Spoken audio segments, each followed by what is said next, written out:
성경 봉독하겠습니다. 오늘 주시는 말씀은 마가복음 12장 13절부터 27절까지 말씀입니다. 제가 가진 성경책은 신약성경 75쪽입니다. 마가복음 12장 13절부터 27절까지입니다.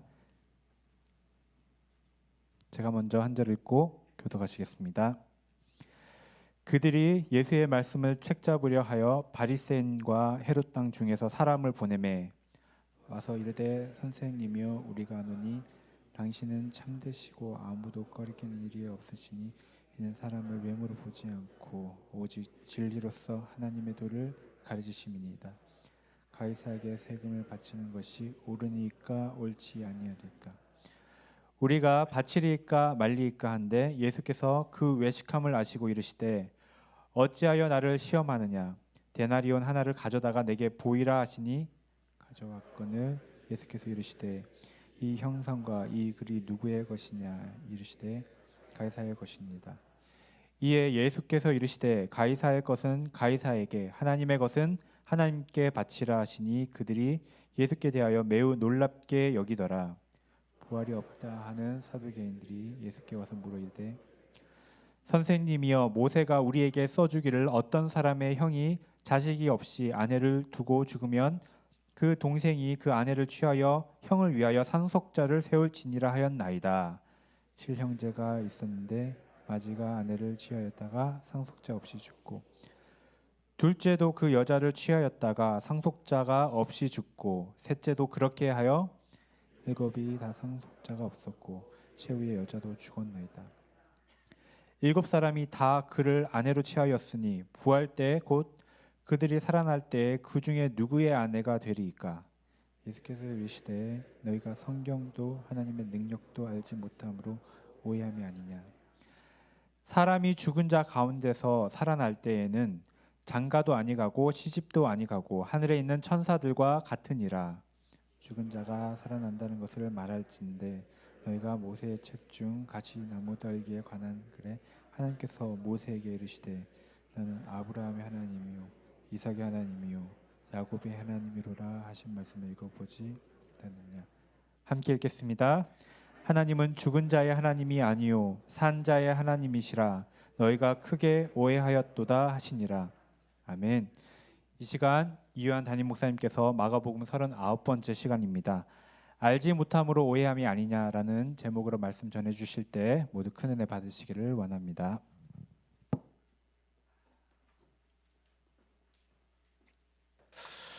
할렐루야. 네, 우리 살다 보면 이 난처한 질문을 받을 때가 있습니다. 뭐 어떻게 대답을 해야 될지, 뭐가 정답인지 잘 모르는 그런 상황이죠. 그 중에서 이 둘 중에 하나를 선택하라는 그런 질문들, 뭐 이것이냐 저것이냐의 그런 선택하는 질문들이 있을 수 있는데요. 이 선택이라는 게 어떤 것을 해도 뭐 후회가 남기 마련인데 둘 다 어려운 선택이 이렇게 주어진다면 이게 어떤 결정을 내려야 할지 참 어렵습니다. 언젠가 저희 아이들이요 이렇게 텍스트를 보냈는데 어느 게 좋은지 둘 중에 하나를 고르라는 그런 좀 웃긴 그런 텍스트를 보낸 적이 있었어요. Would you rather, 영어로 된 텍스트였는데요. Would you rather only eat breakfast or only eat dinner? 그러니까 하루에 아침을 한 번 먹을 거예요. 그러니까 아침 식사만 하시겠습니까? 아니면 저녁 식사만 하시겠습니까? 둘 중에 하나 한번 골라보라는 겁니다. 또 몇 개를 받았는데요. Would you rather swim in jello or swim in chocolate? 그러니까 젤로 속에서 수영하실래요? 아니면 초콜릿 속에서 수영하시겠어요? 둘 중에 하나를 고르라는 겁니다. 제일 심각했던 질문은 이거였어요. Would you rather eat soap or drink shampoo? 비누를 먹겠어요? 아니면 샴푸를 마시겠어요? 자, 이런 질문을 받으면요, 뭘 골라야 할지 이게 막 생각하기 막 머리가 돌아갑니다. 비누를 먹어야 하나, 샴푸를 마셔야 하나, 둘 중에 뭘 골라야 할지 고민 막 하죠. 여러분 뭘 고르시겠어요? 비누를 고르시겠어요? 샴푸를 고르시겠어요? 뭐 이런저런 상상도 해보시고 또 이유들을 막 생각해 보다가 그래도 그 중에 하나를 고르죠. 뭐 비누를 먹겠다. 차라리 비누를 먹겠다. 아니 차라리 샴푸를 마시겠다. 뭐 이렇게 생각을 하다가 고릅니다. 자, 이걸 고르는 순간 함정에 빠지는 겁니다. 여러분 생각해 보세요. 왜 둘 사이에서 고르는 겁니까? 비누를 왜 먹습니까? 샴푸를 왜 마십니까? 말이 안 되죠. 둘 다 먹는 게 아니잖아요. 이런 거 둘 다 안 먹고 안 마시면 되는 겁니다. 왜 그 둘 중에서 골라야 됩니까? 이상하죠. 자, 그런데요. 이런 질문을 받으면요. 참 이상하게도 이 둘 중에서 뭘 골라야 할지 꼭 고민을 한다는 겁니다. 아, 비누를 먹어야 하나? 샴푸를 마셔야 하나? 괜히 이런 질문을 받았으면 이 그 질문이 갖고 있는 그 함정에 걸려서 말도 안 되는 고민을 하기 시작하다가 하나를 고르는 순간에 함정에 쏙 빠져버리는 거죠. 예수님께서 예루살렘에 입성하셔서 성전을 청결케 하시고 성전에 다시 나오셨을 때에 예수님을 찾아와서 이 난처한 질문으로 함정에 빠뜨리려는 사람들이 있었습니다. 오늘 본문에서 읽은 사람들인데요. 바리새인과 헤롯 땅 사람들, 그리고 다음에는 이 사두개인들이 예수님께 나와서 아주 난처한 질문으로 함정에 빠뜨리려는 그런 질문을 하였습니다. 예수님이요, 이 함정에 빠뜨리는 이 질문을 받으시고는 그들이 갖고 있었던 오해, 그들의 무지, 그들의 무능력, 이런 것들을 오히려 드러내 보여주시죠. 자, 먼저 이 바리새인과 헤롯 땅 사람들이 어떤 질문을 했는지, 또 어떻게 예수님께서 오해와 무지를 드러내 주셨는지부터 한번 좀 살펴보실까요? 13절 말씀 보면 그들이 예수의 말씀을 책잡으려 하여 바리새인과 헤롯 땅 중에서 사람을 보냈다라고 말씀합니다. 자, 여기서 그들이 누굽니까? 누가 이 바리새인과 이 헤롯 땅 사람들을 예수님께 보냈습니까? 이 그들은요, 이 성전을 청결케 하신 예수님께 다가와서 네가 무슨 권위로 이렇게 하였느냐 따져 물었던 대제사장과 서기관들이었습니다. 예수님이 그들에게 반문을 하셨죠. 그랬더니 이 사람들이 아무런 대답도 하지 못하고 그냥 돌아가고 말았었습니다. 후에 예수님이 비유를 하나 들려주세요. 이 악한 포도원 농부들이 주인이 보낸 종들을 때리고 또 죽이기도 하고, 심지어 마지막에 주인의 아들을 보냈는데 그 아들까지도 죽였다라는 그런 비유를 말씀하셨을 때, 아, 이 비유가 우리를 가르쳐서 하신 말씀이구나라는 것을 알고 예수를 잡으려고 했으나 사람들이 무서워서 그냥 돌아갔던 사람들, 바로 대제사장과 서기관들이었습니다. 자, 이 사람들이 자기들이 예수님을 이렇게 책잡고 이렇게 넘어뜨리지 못하자 이번에는 바리새인과 이 헤롯 땅을 보내서 뒤에서 예수님의 말씀을 책잡아서 함정에 빠뜨려 죽이려고 했다는 겁니다. 사실 이 예수님께 나와왔던 바리새인들과 이 헤롯 땅, 이 사람들은요, 원래 서로 같이 하는 사람들이 아니었습니다. 우리 시대로 비유하자면요, 뭐 좌파와 우파, 뭐 보수와 진보, 뭐 어떤 일들을 만나면, 어떤 이슈를 만날 때마다 사사건건 대립하고 이야기만 하면 다투게 되는 그런 사람들이 있잖아요. 그와 비슷한 모습으로 볼 수 있습니다. 우리 일제 시대 때 친일파가 있었고 또 항일, 이 독립운동하는 사람들이 있었던 것처럼 이 로마 시대의 이 유대 나라에도 친로마파 그리고 반로마파가 있었습니다. 그러니까 헤롯 땅은요, 이 로마를 등에 업고 세워진 괴뢰 정부죠. 이 헤롯 왕가, 이 여기서는 헤롯 안티파스가 될 텐데요. 그 헤롯 왕권을 지지하는 친로마파라고 한다면, 반면에 바리새인들은 하나님만이 유대인의 왕이요 하나님의 법을 철저히 지켜야 된다라고 하는 반로마파, 또 민족주의자들이었습니다. 그래서 이 바리새인들과 이 헤롯 땅 사람들은요, 서로 만나면 싸우게 되는 그런 사람들이었어요. 그런데 이 서로 다투고 싸우던 이 적대 관계에 있었던 이 두 부류의 사람들이 함께 예수님을 찾아와서 예수님을 선생님이라고 부르면서, 선생님 참 진실하시고 아무에게도 이렇게 묶이지 아니하시고 매이지 아니하시고 사람을 겉모습으로 판단하지 아니하시고 하나님의 도를 제대로 가르치시는 분입니다. 온갖 칭찬을 하더니 묻는 말이, 그런데 선생님, 가이사, 이 로마 황제에게 세금을 바치는 것이 옳습니까? 옳지 않습니까? 우리가 이 가이사에게 세금을 바쳐야 됩니까? 말아야 됩니까? 이런 질문을 했습니다. 여러분, 이 질문은요, 바리새인과 그 헤롯 땅 사람들이 서로 다투었을 질문이에요. 평소에 이런 문제가 나왔으면 분명히 다투었을 겁니다. 친로마파인 이 헤롯 땅 사람들은 가이사에게 세금을 당연히 바쳐야 되는 거지 라고 얘기했다면, 바리새파 사람들은 이방 로마 제국의 그 지배를 받는 것도 반대하고 세금 납부도 반대한다, 이렇게 주장했을 사람들입니다. 서로 달랐어요. 실제로 이 처음으로 이 주민세를 그 로마 황제 옥타비아누스가 유대와 사마리아의 그 분봉 왕을 폐위시키고 이 총독을 임명하면서 주민세를 거두기 시작했는데, 그때 갈릴리 출신의 유다라는 사람이 일어나서 우리는 하나님 백성이니까 하나님께만 세금 바치지 그 누구에게도 세금을 바치지 못한다라고 하면서 세금 납세 거부 운동을 하고 또 무력으로 민족 독립 운동을 했던 그런 일들도 있었습니다. 굉장히 다른 거예요.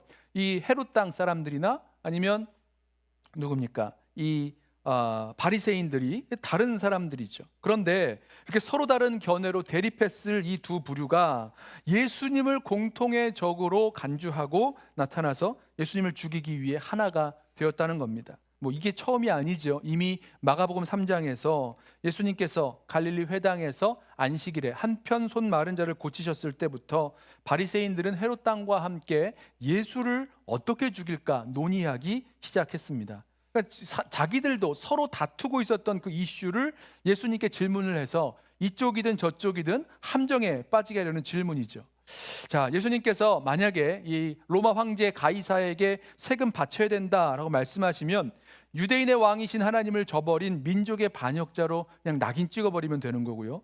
예수님께서 이 로마 황제에게 세금 바치지 말라라고 말씀하시면 나라와 이 로마 나라와 황제를 거역한 그런 국사범으로 고발해 버리면 되는 거죠. 그러면 사형감이 될 수 있는 겁니다. 그러니까 예수님께서 이 질문을 들으시고는 너희가 어찌하여 나를 시험하려 하느냐라고 말씀하시게 되는 거죠. 어떻게 대답해도 난처한 질문, 예수님을 함정에 빠뜨리는 질문으로 나와왔다라는 것입니다. 예수님이 이걸 다 아셨어요. 자, 예수님이 이 함정에 빠뜨리려는 이 질문에 뭐라고 대답하셨을까? 예수님은요, 그들에게 데나리온 하나를 가져오라고 하십니다. 그리고 자신에게 보여달라고 하셨어요.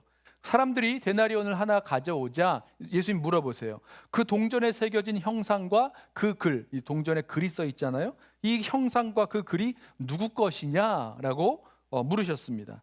이 데나리온은요, 로마의 은전인데 동전 앞에는 티베리우스 그 황제의 그 흉상, 얼굴이 이렇게 새겨져 있고 뒷면에는 황제의 어머니의 그 초상이 새겨져 있었습니다. 그리고 그 새겨진 초상을 둘러서 써 있기를 신성한 아우구스투스의 아들 아우구스투스 티베리우스, 그 뒷면에는 대제사장 이렇게 새겨져 있었다고 합니다. 로마 황제는요, 자동적으로 이 로마의 신들을 모시는 그 대제사장 역할도 겸했다고 해요. 자, 아무튼 이 동전에 새겨져 있었던 황제의 얼굴, 동전에 써놓은 글, 황제의 이름이죠. 신의 아들, 또 대제사장이라고 불렀던 그 이름은 바로 누구 것입니까? 가이사, 로마 황제 티베리우스의 것이었습니다. 예수님 말씀하세요. 자, 가이사의 것은 가이사에게, 하나님의 것은 하나님께 바치라 하셨습니다. 이 말을 들은 사람들이요, 매우 놀라서 그리고 아무 대답 없이 예수님을 떠나가게 됩니다. 자, 예수님께서 하신 말씀의 의미가 무엇이기에 이들이 그 놀란 입을 다물지 못하고 그냥 떠나가 버렸는가? 가이사의 것은 가이사에게, 하나님의 것은 하나님께 바치라. 이게 무슨 말입니까? 가이사의 것이 따로 있고 하나님 것이 따로 있으니까 각자 알맞게 바쳐라, 이런 뜻일까요? 여기서 바치라고 번역된 그 단어를 좀 주의 깊게 보셔야 되는데요. 이것은요, 아포디도미라는 그 단어인데 기대한 것이나 어떤 의무를 되갚다, 갚아준다라는 뜻, 값을 지불하다, 아니면 되돌려준다, 이런 의미가 담겨 있습니다. 그러니까 예수님 말씀하신 가이사의 것을 가이사에게 바치라라는 의미는요, 그냥 억지로 줘야 될 이런 차원이 아니라 가이사가 받아야 할 것이 있고 또 가이사에게 돌려줘야 될 의무가 있다라는 그 뜻을 담고 있습니다. 하나님의 것을 하나님께 돌려드려야 할 의무도 있다라는 거죠. 즉 하나님 나라 백성은 이 세상 나라에서 살아갈 때에 이 세상의 나라 백성으로서의 의무가 있고 동시에 또 하나님 나라 백성으로서의 의무, 둘 다 갖고 있다라고 말씀하고 계시는 거죠. 하나님은요, 이 세상 나라, 이 세상 나라에 이 권세를 부여하셨습니다. 국가의 권세를 부여하셨어요. 그래서 이 국가를 통해서 인간의 악을 억제하거나 또 그 악을 처벌하게 하는 그런 기능을 감당하게 하셨어요. 또 공공의 선을 증진하게 하는 그런 일도 하게 하셨죠. 국가를 통해서 인간 사회가 보존되고 또 번영하고 또 질서를 유지하게 하셨습니다. 그래서 하나님 나라 백성은요, 세상 나라 법에도 순종하고 또 의무를 다해야 된다라는 것입니다. 성도가 세상 나라의 법과 권세에 순종하는 것, 이것은요 어떤 의미를 갖고 있느냐, 곧 하나님의 법과 권세에 순종한다라는 의미를 갖고 있습니다. 가이사의 것을 가이사에게 돌려주는 것, 그것은요 가이사에게 권세를 주신 그 하나님께 순종하는 것, 하나님의 법과 권세에 순종한다라는 의미를 담고 있죠. 자, 이 의미가 잘 설명되어 있는 말씀이 로마서 13장 말씀입니다. 바울이 로마 교회 성도들에게 편지하면서 한 말인데요. 들어보세요. 요한복음 13장 1절부터 말씀입니다. 각 사람은 위에 있는 권세들에게 복종하라. 여기서 위에 있는 권세들은 국가의 권세를 말합니다. 권세는 하나님으로부터 나지 않음이 없나니 모든 권세는 다 하나님께서 정하신 바라. 그러므로 권세를 거스르는 자는 하나님의 명을 거스름이니 거스르는 자들은 심판을 자취하리라. 6절부터 말씀에 이렇게 말씀해요. 너희가 조세를 바치는 것도, 세금이죠, 조세를 바치는 것도 이로 말미암음이라. 그들이 하나님의 일꾼이 되어 바로 이 일에 항상 힘쓰느니라. 모든 자에게 줄 것을 주되 조세를 받을 자에게 조세를 바치고 관세를 받을 자에게 관세를 바치고 두려워할 자를 두려워하며 존경할 자를 존경하라. 이렇게 가르쳤어요. 자, 바울은 그 권세가, 국가의 권세가 하나님께로부터 났으니까 위에 있는 권세, 그 국가의 권세에 복종하라 하면서 국가의 권세를 거스르는 자들이 하나님의 명령을 거스리는 것이다 라고 가르쳤습니다. 결국 가이사, 이 로마 황제의 법과 그 권세에 순종하는 것은 하나님의 권위에 순종하는 것이다 일치시킨 거죠. 반대로 국가의 권세를 거스리는 것은 하나님의 질서를 거스리는 것이라고 가르칩니다. 그러니까 세금 제때 잘 내라, 뭐 이렇게 해석하셔도 되겠습니다. 자, 하나님 나라와 세상 나라 사이의 그런 관계가 이렇다는 거예요. 세상 나라의 권세와 하나님 나라의 그 권세가 서로 상관없다라는 것도 아니고요, 무조건 이렇게 대립하고 대치하는 관계도 아니라는 것입니다. 가이사의 것을 가이사에게 갚는 행위가 바로 하나님의 통치 질서와 그 법, 권세 안에 담겨 있다는 거죠. 물론 이 원리를 가지고요 국가 권력에 대한 무조건적인 순종을 설명해서는 안 됩니다. 성경은요 성도들에게 국가에 대한 무조건적인 순종을 요구하지는 않습니다.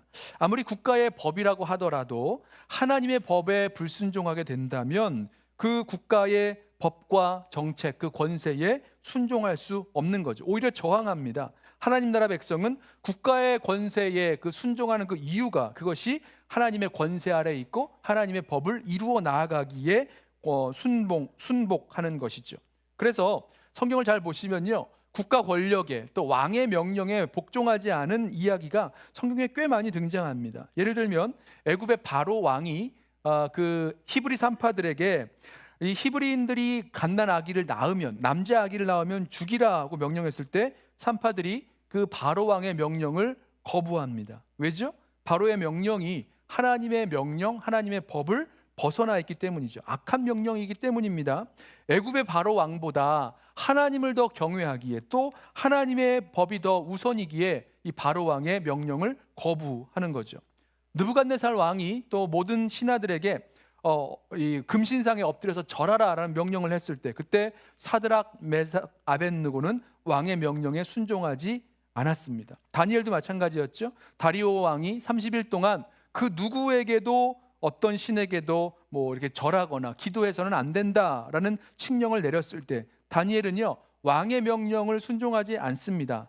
다니엘이나 뭐 사드락, 메삭, 아벳느고 그 친구들 다 그 나라의 충성스러운 신하들이었습니다. 하지만 하나님께만 돌려드려야 할 그 경배, 하나님께만 하나님만을 섬겨야 될, 기도해야 될 그 경배를 금지하는 그런 세상의 왕과 그 법에는 불순종하는 거죠. 왜죠?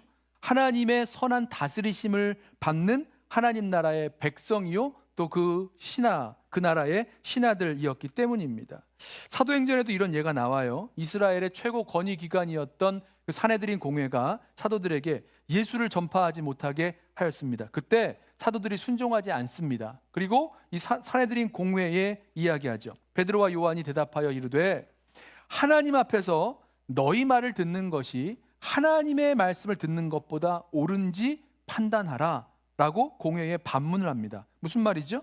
너희들의 말을 듣는 것이 아니라 나는 하나님의 말씀을 듣겠노라라고 공회에 반문하고 또 공회의 그 명령을 거부하겠다는 거죠.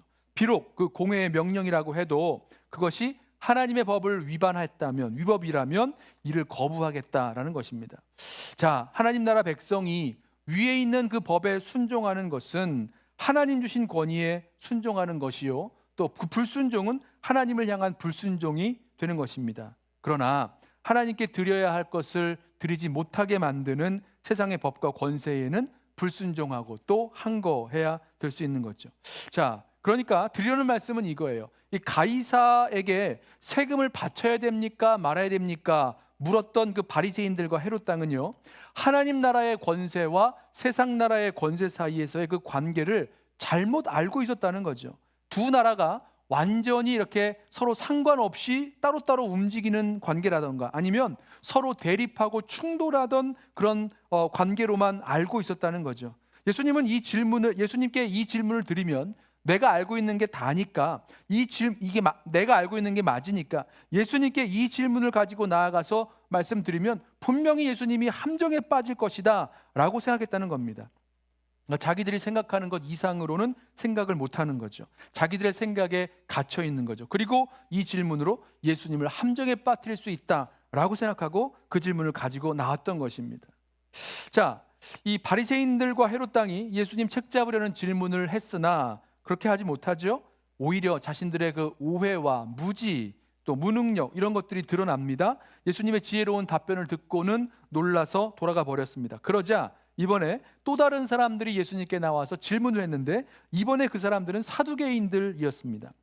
이 사두개인들은요, 주로 이 제사장 계층으로 보시면 되는데요, 제사장들로서 이 산헤드린 공회를 장악하고 있었던 그 당시에 그런 부유한 귀족 계층이라고 보시면 좋습니다. 이들은요, 바리새인들과 달리 부활을 믿지 않았어요. 이유가 있었죠. 성경 중에서 모세 오경만이 하나님 말씀이라고 믿었는데, 그리고 나머지는 의심했어요. 모세 오경에서 부활에 관한 말씀이 없으니까 난 부활을 믿지 못하겠다, 우리는 부활을 안 믿는다라고 주장하던 사람들이었습니다. 이 사두개인들이요, 예수님께 와서요, 바로 이 부활 신앙이 잘못된 것이라고 말하기 위해서 예수님께 나와서 설명을 하는 겁니다. 이 사람들도 예수님을 선생님이라고 불러요. 선생님, 모세가 우리에게 써주기를, 이게 모세 율법이죠. 모세가 우리에게 써주기를 어떤 사람의 그 형이 자식이 없이 죽으면, 그 아내만 남겨두고 죽으면 그 동생이 형수를 취해서 맞아들어서 그 형에게 대를 이을 아기를, 자식을 낳아주게 하였습니다. 그런데 어느 집에 7 형제가 있었는데 맏형이 결혼해서 아내를 얻었는데 그만 자녀 없이 일찍 죽었습니다. 그래서 둘째가 그 형수를 아내로 취하게 되죠. 아내로 맞아들였습니다. 그런데 그 둘째도 자식을 남기지 못하고 그만 죽고 말았습니다. 그래서 셋째가 그 형수를 이제 아내로 맞아들였는데 이 셋째 또한 자식을 남기지 못하고 죽고 말았습니다. 그래서 넷째가, 그 다음에는 다섯째가, 그 다음에 여섯째, 일곱째 모두 차례로 그 여인을 아내로 맞아들였다가 자녀 없이 다 죽고 말았습니다. 그 여인도 죽고 말았습니다. 그런데 정말 부활이 있다면 그들이 다 살아날 텐데 그 부활 때에 그 여자는 7 형제 중에 누구의 아내가 되겠습니까? 라고 물었어요. 7사람이 다 아내로 맞았는데, 그 여인을 아내로 맞았는데 대체 누구의 아내가 되겠습니까? 이런 질문을 한 거죠. 물론 이 예가 극단적인 예이긴 합니다만은 잘 생각해 보면 꼭 일어나지 않을 만한 일은 아니죠. 7은 아니더라도 한 사람, 두 사람, 한 사람이 아니라 2 사람, 3 사람의 아내가 되었다면, 아니면 2 사람, 3 사람의 남편이 되었다면 다 부활했을 때 누구의 아내란 얘기입니까? 누구의 남편이란 얘기입니까? 이런 질문으로 바꿀 수도 있겠죠. 자, 그런데 여기 이 질문, 이런 예를 가지고 나와서 이 부활의 신앙에 대해서 질문하고 있었던 이 사두개인들은요, 사실은 이 부활 신앙을 일종의 조롱거리로, 말도 안 되는 이야기로 조롱하려고 했던 것입니다. 그런데 예수님은요, 그들의 질문이 무엇에서 나왔는지를 이렇게 말씀하세요. 그들의 무지 때문에 나왔다라고 말씀하십니다. 24절 말씀이에요. 24절, 예수께서 이르시되 너희가 성경도 하나님의 능력도 알지 못함으로 오해함이 아니냐. 자기들이 상당히 똑똑하다고 생각해요. 그래서 늘 맞는 말만 하는 줄로 알고 살아갑니다. 그 사두개인들에게 하시는 말씀이 너희가 알지 못하기 때문에 오해했다라고 말씀하시는 거죠. 다시 말씀드리면 이들의 무지와 오해에서 나온 질문이라는 것입니다. 여러분, 먼저 예수님 말씀을 그대로 따라가 보면요, 이 사두개인들은요 성경에 무지했고 성경을 제대로 몰랐다는 거예요. 성경을 제대로 몰라서 이런 질문을 한다는 겁니다. 자, 아까 말씀드렸죠. 사도개인들은요, 이 모세 오경만을 하나님 말씀으로 믿었는데 모세 오경에는 부활 이야기가 나오지 않으니까 부활을 믿지 않겠다는 겁니다. 부활을 믿을 수 없겠다는 겁니다. 그런데 예수님이 그들이 믿고 있었던 하나님의 말씀이라고 인정하고 있었던 모세 오경 중에서 이 부활을 가르치는 말씀을 하나 설명을 해주십니다. 출애굽기 말씀이었어요. 출애굽기 3장 6절 말씀인데요. 그 앞에서부터 좀 읽어보면 이렇습니다. 여호와께서 그가 보려고 돌이켜 오는 것을 보신지라 하나님이 떨기나무 가운데서 그를 불러 이르시되 모세야 모세야 하시매 그가 이르되 내가 여기 있나이다. 하나님이 이르시되 이리로 가까이 오지 말라. 내가 선 곳은 거룩한 땅이니 내 발에서 신을 벗으라. 또 이르시되 나는 내 조상의 하나님이니 아브라함의 하나님, 이삭의 하나님, 야곱의 하나님이니라. 모세가 하나님 배웁기를 두려워하여 얼굴을 가리매. 자, 모세가요 이 호렙산에서 양을 치다가 불붙은 가시나무를 보았을 때 거기서 하나님을 만납니다. 하나님께서 모세를 부르시죠. 그리고 하나님께서 모세에게 자신이 누군지를 말씀하실 때 그게 출애굽기 3장 6절입니다. 말씀하시기를 하나님이 나는 아브라함의 하나님, 이삭의 하나님, 야곱의 하나님이라 이렇게 말씀하셨어요. 그러니까 모세 때를 기준으로 본다면 아브라함과 이삭과 야곱은 벌써 500년 전에 죽은 조상들입니다. 그런데 하나님이 그 500년 전에 죽은 조상들의 이름을 부르면서 나는 아브라함의 하나님, 이삭의 하나님, 야곱의 하나님이라고 말씀하신다면 이 사람이 죽어서 완전히 소멸되고 없어지는 것이 아니라는 것을 반증하고 있는 거죠. 복잡하게 느껴지세요? 사람이 죽었을 때 완전히 죽어 소멸되고 없어지는 게 아니라는 것을 반증한다는 것입니다. 아니 어떻게 하나님께서 500년 전에 죽어서 있지도 않는 사람, 다 소멸해버려 있는 사람의 이름을 부르시겠냐는 거죠. 하나님은 죽은 자의 하나님이 아니라 이 산자의 하나님이시기에 아브라함, 이삭, 야곱의 하나님이다 라고 말씀하신다는 겁니다. 우리 성경을 보면 우리 세상에서는 죽었다라고 말하는데 잔다라고 말하고 있는 것 기억하세요? 같은 이유죠. 죽음 이후에 우리의 영은 하나님께 있지만 하나님께서 마지막 날에 새롭게 변화될 그 몸을 우리들에게 주실 것입니다. 그래서 하나님은 산자의 하나님이신 거죠. 자, 이 말씀이 어디에 있었습니까? 사두개인들이 우리가 오직 이것만 성경이라고 믿고 있었던 그 모세 오경에 기록되어 있었는데 그들이 이것을 보면서도 부활에 대해서 믿지 못했다라는 것이죠. 예수님은 이들이 성경을 안다라고 했는데 오직 우리는 성경으로 증명되는 것만을 믿는다라고 말했는데 그리고 그 성경을 백성들에게 가르쳤는데 실상은 제대로 알지 못했기 때문에 이 질문을 하고 있다라고 말씀하시는 것입니다. 또 있어요. 예수님은 이들이 하나님의 능력에 무지하기 때문에 이런 질문을 하고 있다. 하나님의 능력을 제한하고 오해하기 때문에 이런 부활 신앙을 갖지 못했다. 이렇게 말씀하십니다. 하나님의 능력을 믿지 않으면요 부활을 믿을 수가 없습니다. 아니 어떻게 죽은 자가 다시 살 수 있습니까? 땅 속에 썩어서 형체가 다 사라졌는데요. 한 줌의 재가 돼서 다 흩어져 버리고 말았는데요. 죽은 지 수백 년, 수천 년이 지났는데 사람이 어떻게 다시 살 수 있습니까? 생각해 보면 그 부활이라는 것을 믿을 수가 없죠. 우리의 이성으로는 또 과학적인 방법으로는 죽은 자의 부활을 설명해낼 수가 없습니다. 이해가 안 되는 거예요. 또 우리 경험적으로도 부활이라는 것을 경험하지 못하잖아요. 오늘 우리 현실 세계에 있어서 이 부활이라는 것이 일어나지 않는다면 미래에서도 그 부활은 일어날 수 없다라고 설명하는 겁니다. 자, 그런데요. 한번 여기에 하나님의 능력을 한번 넣어 보시죠. 여기에 무에서 유를 창조하시는 하나님, 말씀으로 천지를 창조하신 하나님의 그 하나님이심을 안다면, 그 하나님의 능력을 안다면 왜 부활이 불가능한 이야기가 되겠습니까? 우리가 사실은 하나님의 능력을 제한하고 믿지 않기 때문에 또 하나님 말씀이 내 이성과 내 경험 안에서 말도 안 된다라고 그냥 치부해 버리는 거죠. 우주 만물을 창조하신 그 엄청난 능력을 가지신 분이 죽은 자를 살리시는 부활을 왜 못하시겠습니까? 뭐 논리적으로 따져 보아도 천지 창조를 이루신다면, 천지 창조를 하신 하나님이시라면 죽은 자를 부활하시는 그것도 가능하신 하나님이시죠. 그래서 하나님 말씀하시는 겁니다. 부활에 대해서 약속하시고 말씀하시는 거죠. 자, 예수님을 책 잡기 위해서 질문을 가지고 나왔던 사람들, 바리새인들도 있었고 헤롯 땅 사람들도 있었고 지금 이 사두개인들도 있었습니다. 이들의 질문은요, 사실 자신의 불순종, 자신의 불신앙을 합리화시킬 수 있는 그런 논리가 담겨 있는 질문들이었어요.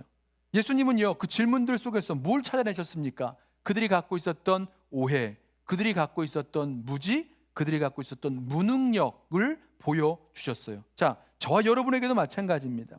저와 여러분도 하나님의 뜻에 불순종하고 또 하나님의 말씀을 신뢰하지 못하게 만드는 불신앙을 만들어 버리는 그런 질문들과 의문들이 저희들에게 있을 수 있어요. 저와 여러분에게 있을 수 있습니다. 또한 그런 질문들이 우리를 공격해 오기도 합니다. 뭐 의도적이던 뭐 의도하지 않던 그런 질문들 속에서 우리 기억해야 될 것이 있는데, 그 속에 우리가 갖고 있는 오해, 또 무지, 그리고 무능력이 담겨 있다는 거죠.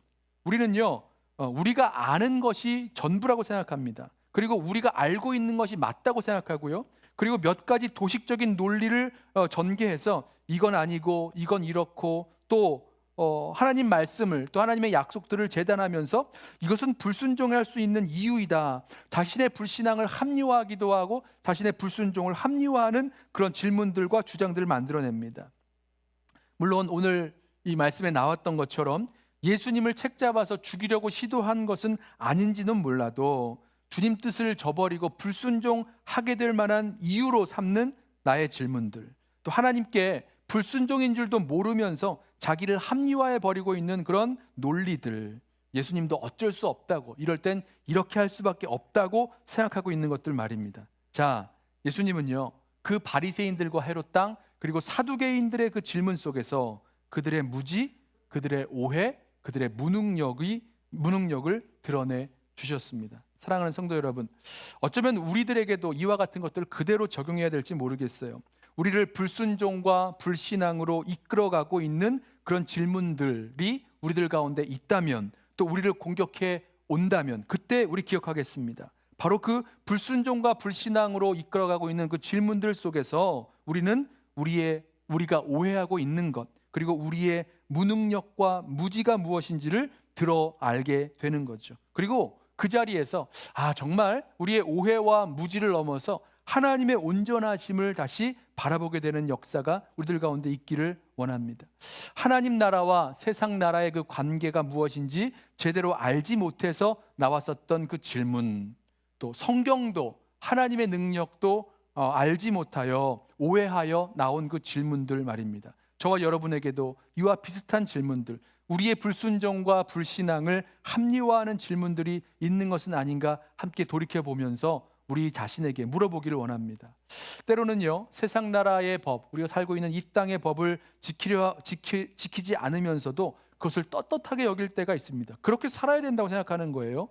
예를 들면 세금을 속인다거나 절세 수준이 아니라 거의 탈세 수준까지 가게 되는 그런 일들을 하면서도 이건 정말 법이 부당하기에 우선적으로 불순종하고 있다. 또 국가의 법 속에 하나님의 그 법과 그 다스리심이 담겨 있는 것을 모르기 때문에 하는 말일 것입니다. 또 성경을 알지 못하면서 성경을 비평하고 틀렸다고 말할 수도 있습니다. 또 하나님의 능력을 내가 갖고 있는 지식과 나의 그런 능력 안에 제한시켜 놓아서 말씀을 믿지 못하는 분들도 있을 수 있습니다. 사랑하는 성도 여러분, 저와 여러분의 불순종과 불신앙을 이끌어내고 지지해주는 수많은 질문들, 또 우리의 도식적인 논리들, 이 모든 것들 사실은 우리가 무지하고 오해했고 또 무능력하다라는 것을 드러내주고 있는 거죠. 우리 그것을 알기에 온전하신 주님 앞으로 나아가겠습니다. 주님은요, 우리의 무지와 또 오해와 이 무능력을 바꾸어서 하나님의 온전하신 뜻을 깨닫게 하시고 또 순종할 수 있도록 저와 여러분들을 변화시켜 주실 것입니다. 겸손하게 주님의 온전한 뜻을 구하며 주님께 나아갈 수 있는 저와 여러분 되시기를 예수님의 이름으로 부탁하며 축원합니다. 기도하겠습니다.